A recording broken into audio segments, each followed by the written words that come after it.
Welcome to day 12, and hopefully this is the final day of our bathroom renovations. I bet you're all thinking hurrah, because I am.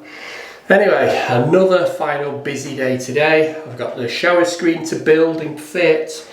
I've got the wash basin to dress and fit. I've got the vanity unit to build up and fit. I've got the toilet to put back in, and I've got the flushing mechanism to finish, and finally I've got the towel rod to put back on. So let's get on with it. But we're not going that way today, we're going this way today because I've got the shower screen all laid out on the kitchen table. So this shower screen has come like a jigsaw puzzle, so I've laid it out on the table on top of my wife's rug out of her car to protect the table and the glass. So the first thing we need to do is get the hinges on.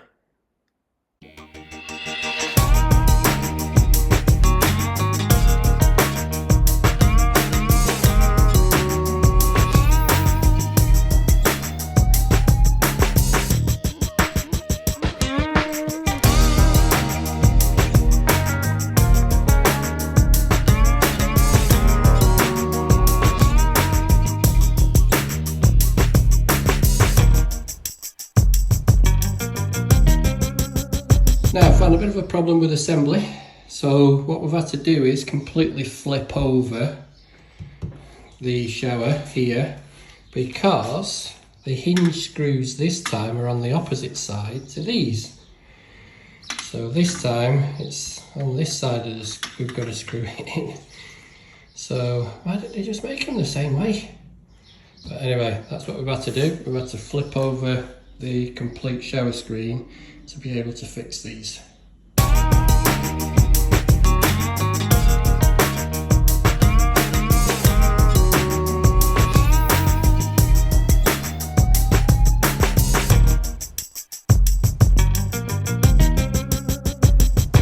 Now it's time to fit this rail to the wall, and it's going here. You've not seen the palaver we've just had to go through to get this in the right place, but anyway.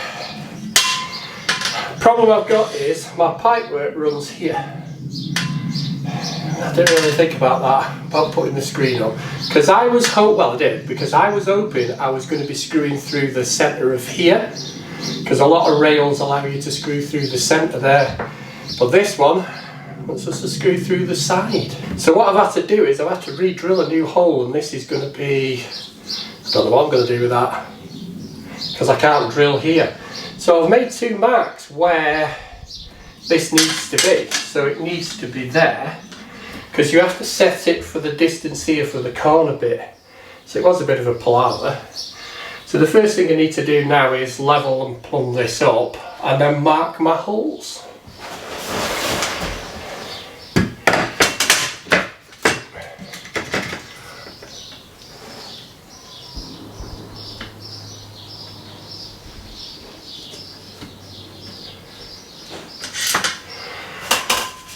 That's my 3 holes marked. Now hopefully, if I judged it right, there's a piece of wood running all the way up there, so I can just drill into the tiles and then screw in to the wood. Now, I had a bit of a disaster when I was fitting the shower with the camera. Hopefully it hasn't done it again. It kept going in and out of focus. So when you do screw a hole into a wall, whether you're using a plug or whether you're going into wood, make sure you put silicone into the holes, and then it stops any water penetrating into behind the tile and damaging the plasterboard and all the rest of it. So just a little tip, even if you're using plugs, still make sure you put some silicone in there to try and stop any water ingress.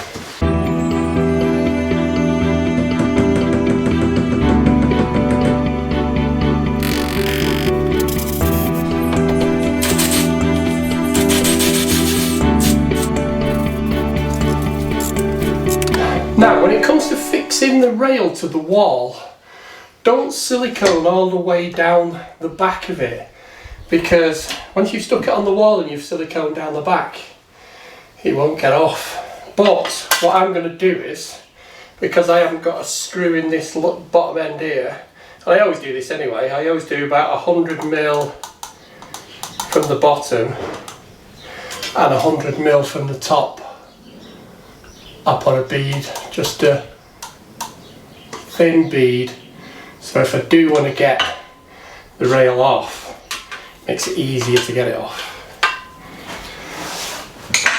What I've got to do now is line up the screw holes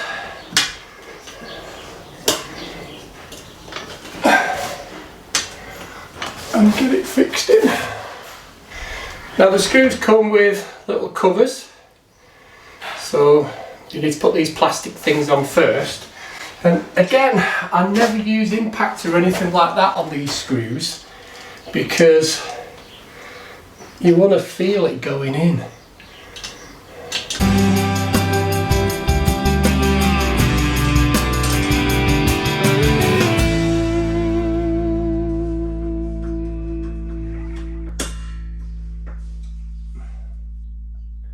Now that's the rail fixed to the wall. Now it's time to get the glass fixed to the rail. Now the shower screen just slid into the gap in the rail, and then it was 3 screws screwed from the inside to fix the glass to the rail. Now what I'm doing here is putting the magnetic seal onto the fixed piece of glass, and then the other side just goes onto the door. So when you close this door, this magnetic strip is waterproof and keeps it in place. Now this next seal basically fixes the shower screen to this piece of glass which just kind of returns around the corner to give some protection, stopping the water splashing out of the bath. So it just slides on one side and slides on the other, so when you open and close the glass it keeps a seal. Now that's all the seals done, so you can see the magnetic seal here. There's also 2 seals which go onto the moving part of the glass. You can see the concertina now seal which connects these 2 pieces of glass, and then there's a seal on the return. Next task is the silicone, so I'm using clear silicone here to go right down the outside of the rail and also right down where the screen pushes into the rail. I'll also need to go on the glass at the front and on the inside.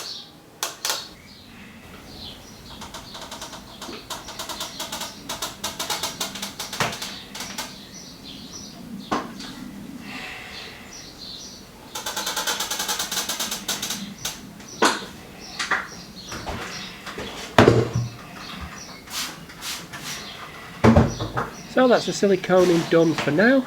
Next thing to do is finish this bath off by fitting this bath panel. Now this is the first piece of the bath panel I need to fit, so I've had to cut this down in length. Now I've plumbed it up, and I'm now going to use this piece of wood to be able to measure my 2 other pieces, and then they all screw together and then it goes together as one complete bath panel. So the first piece I fitted was this left hand side, where I had to cut it in height and length. So I used my table saw to cut this to give it a nicer finish.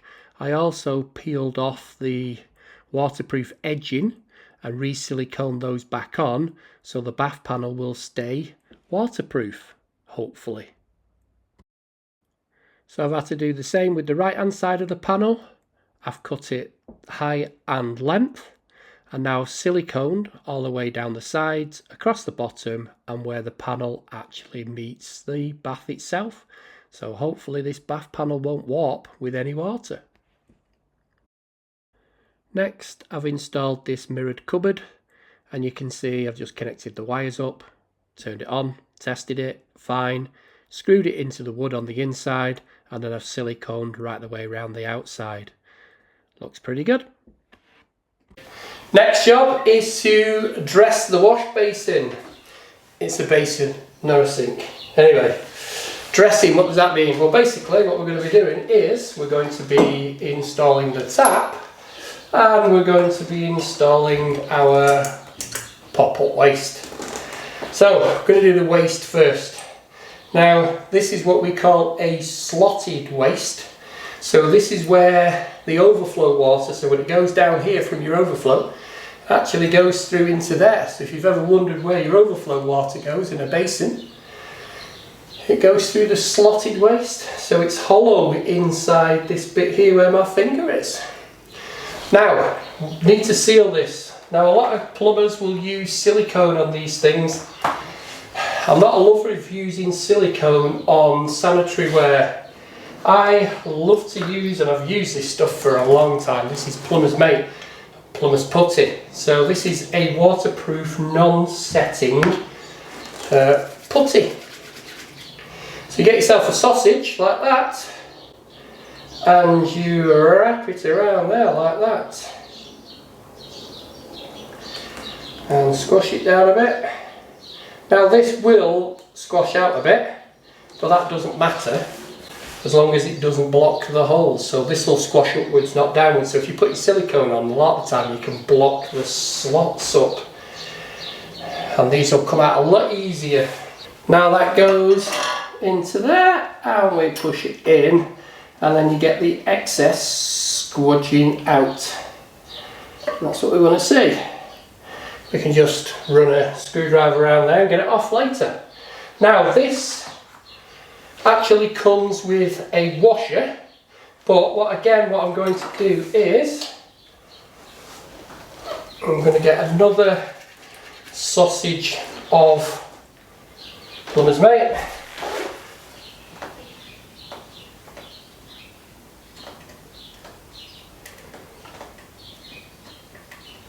And I'm just working it into the hole.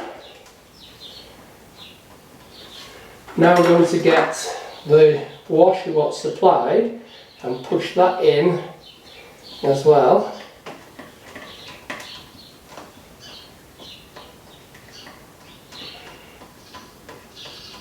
And then we just get the nuts.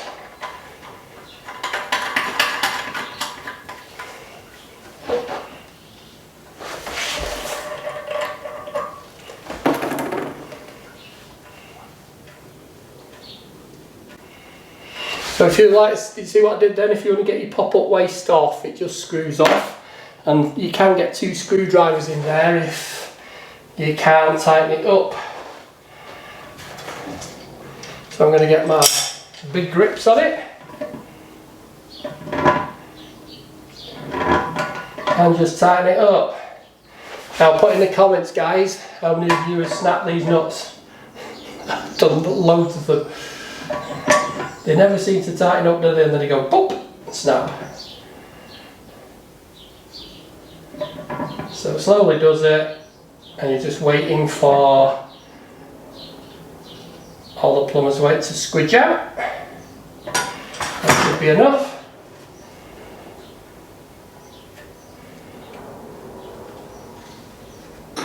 Now we can get a screwdriver.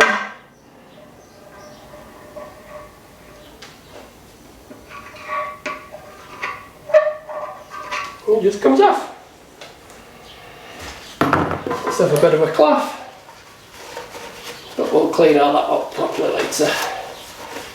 And that's the waste in. Now let's turn our attention to the tap. So this has just got flexi tails on. Now these tails, because they're only small, they're like 10mm inside. These are made for high pressure systems, so like combi boilers, unvented cylinders. But if you had like an indirect system, so like you had an old copper cylinder and a feed system in your loft, then these taps are not good enough for that. The hoses aren't good enough. So there are different types of taps. There are taps for high pressure and taps for low pressure. We've got high pressure, so we need these. Now, it comes with a base plate, and can you see this base plate is slightly raised here, and it's got a rubber washer on there. There's no need to put silicone around there because water can't track back up there. So again, I don't put silicone on there. There is actually a securing hole with a peg. So once you've got that through, you just prime the hole, and that is good enough. The rubber washer will seal to there, and then the water can't track back up through that gap. Now, securing this to the basin, first of all we would put this rubber on, then there's this back plate here, and then we've got two securing nuts. So the securing nuts, you're going to need one of these little box spanners. You buy these dead cheap, set comes with all for these pillar taps. So, no, the monoblock taps, not a pillar tap, it's a monoblock tap. Anyway, so I'm going to need this. So again,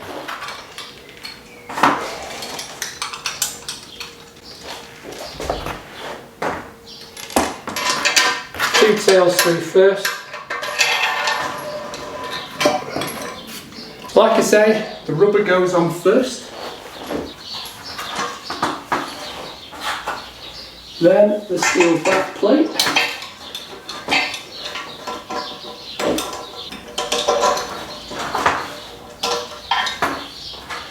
and then loosely fit the nuts.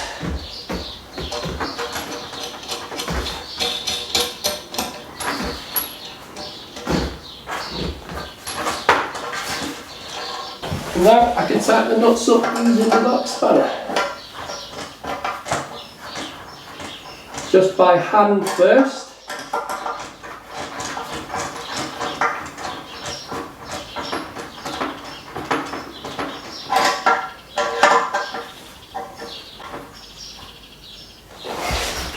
Make sure the tap is still central.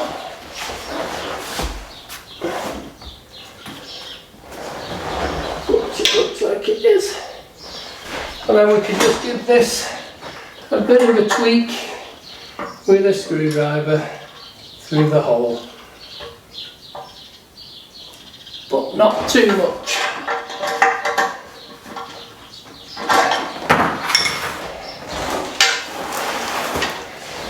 And that's how you dress a basin. Shall we go and put it in now? Now obviously before I actually install the wash basin, I need to put the vanity unit in. So I've marked on the tiles where the brackets are going to go. I'll need to drill some holes in here, and there should be the wood behind there when I built the wall. So I can fix it easily to the wall and it won't fall off. So was it just pure luck or judgment? So when I did drill the holes into the tiles, there was wood behind there. So again, I didn't really need to put silicone behind there because it's not really a wet area, but I did put silicone again into the drill holes and then put the screws in. And as you see, the vanity unit now just clips onto these two brackets. Now there are adjustment screws here to be able to move the unit left and right and up and down. So I've got this bang in line with the mirror and it's in the perfect spot for me. But I did have to notch out at the bottom of the cupboard to allow the waste pipe to come through. Now I originally fitted the wash basin on top of the vanity unit before I dressed it, and you can see there is a massive gap at the back of the wash basin to the tiles. So when I looked underneath, I noticed that the wash basin was actually hitting the right hand side of the bracket. So what I had to do was grind this left hand bracket down on this right hand side so I could keep the screw. So I just got my little angle grinder out and then ground out the excess clip. So now when I hang the wash basin on there, then it shouldn't catch on the side of this bracket. So now I've done both brackets, it's fingers crossed, and hopefully now when I put the wash basin back on to the vanity unit, it actually fits this time and is closer to the wall, or at least a decent distance I can silicone. So now we've got a nice gap at the back, so I can silicone it and stick it to the wall after I've dressed it, which you've already seen me do. So that's the basin put in. Not quite finished yet because I need to test it, So I'm also waiting for the right trap, so which seems to be hard to come by, as anti-vac trap with the telescopic bit there. So let's get the water on and see if we've got any leaks. So water's on, let's give it a try. Let's go cold first.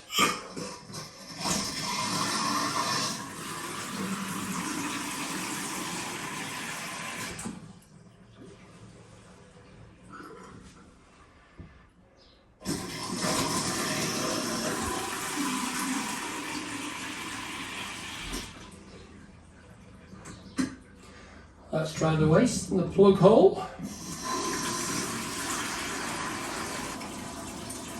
Try the overflow.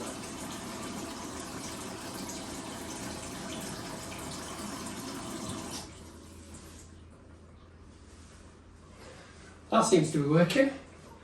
Let's try this waste. No leaks so far. Pipe work looks good. Got the hot and cold right way around. Let's try this waste.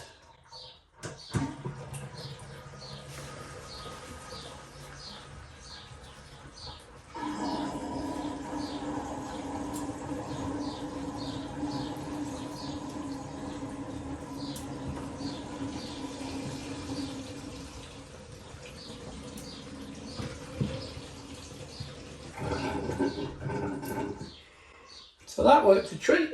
Let's get these drawers in. Now the drawers never came with any marks for the handles, so basically I've had to do it myself. So I found the centre of the drawer fronts, I've measured the distance for the handles, I've stuck some sticky tape or masking tape on the front so it doesn't damage anything. I've marked out on the masking tape, so I need to drill these holes in the crosses on the left and on the right hand side of centre.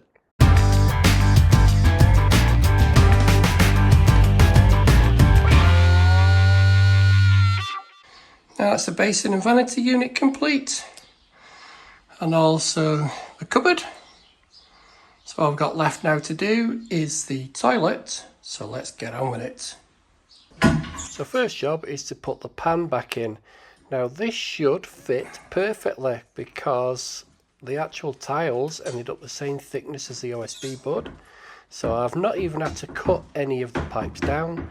And with a bit of lubrication, it's just slipped on and fits like a glove. So just putting my level underneath now to keep it in place while I tighten up the grub screws inside the toilet.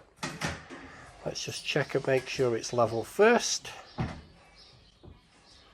which it is. And now I can use the Allen key to tighten up these grub screws to hold the toilet onto the frame.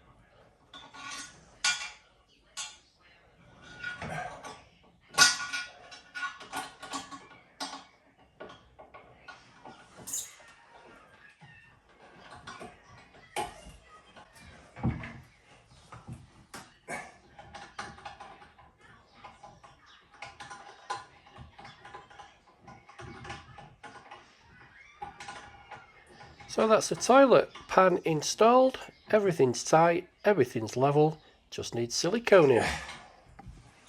Now it's time to install the toilet seat. The seat is a quick release seat with a soft close. First thing I need to put in is they're like raw plugs really, which are going to hold the seat into the pan because you can't get any bolts underneath. Then I need to put these two brackets in, which are just basically held on with a bolt. So it has a flat or a Phillips head. I'm just using a Phillips head screwdriver to screw the bolt into the plug, which should just be like a raw plug in a plasterboard wall and expand and hold the bracket in. Now when you're first putting these brackets in, it's kind of guesswork which way they go in. because the toilet seat is designed to fit multiple pans.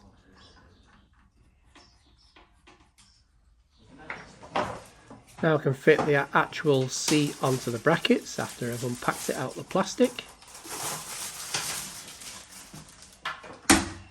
And you'll see there's just two holes which line up and push into the pegs from the brackets holding the seat to the pan.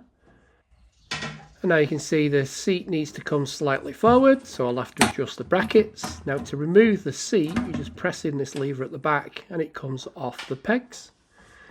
And we've got a bit of a watcher. She's always watching. So now I've adjusted the pegs to where I think it needs to go, just tightening them up again, but tightening them up pretty firmly now because I think they're in the right location. Again, it's just a matter of trial and error and messing around with them.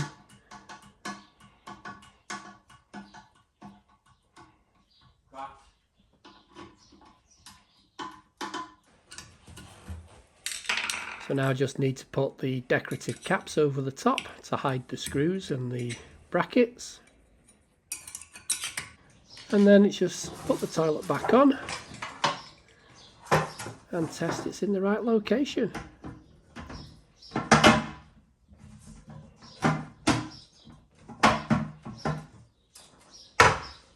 And now you'll see it is a soft closed toilet seat, which takes forever. But there you go, and the job's done. Now it's time to install the flushing mechanism. Now the first thing I need to do is actually cut this plastic back now, which took an absolute age. Some of these I've done, they just snap off dead easy, but for some reason, even with new Stanley blades, this was hard to cut through and hard to snap off.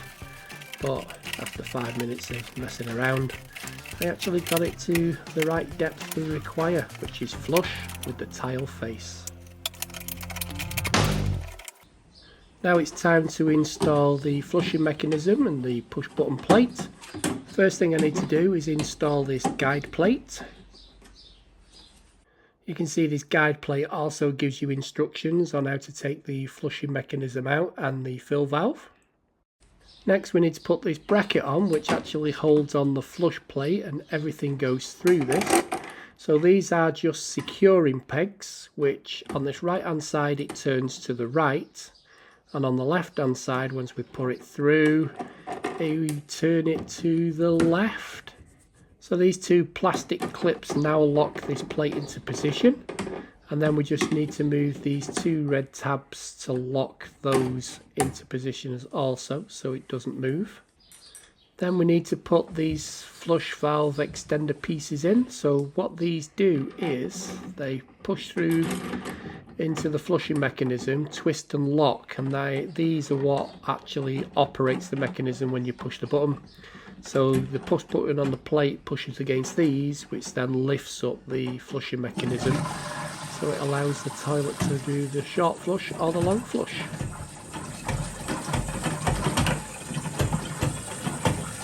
And then it's just a matter of pushing the flush plate into position and locking it in, and the job is done.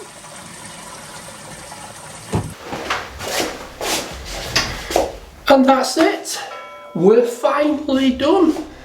12 days of hard graft. Anyway, shall we see what we finished up with?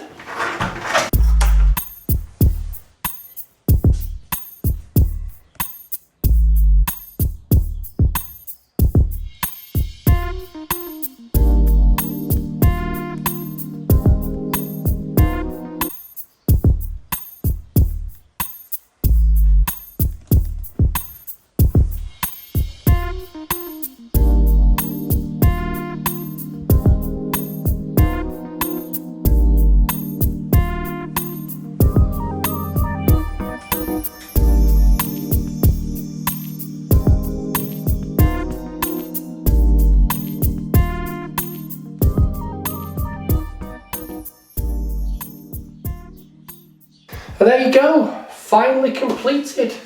Just got to have a massive clean up now, ready to be able to use the bathroom. So I'm sure Charlotte will do a fantastic job of that. I'd also like to just thank Will's dad, Simon Davis, for actually helping me with the tiling, because without him doing a bit while I weren't here, then this would have never got done. So cheers Simon for helping me with that. So, hope you liked the video, and I'll catch you on the next one, guys. Cheers.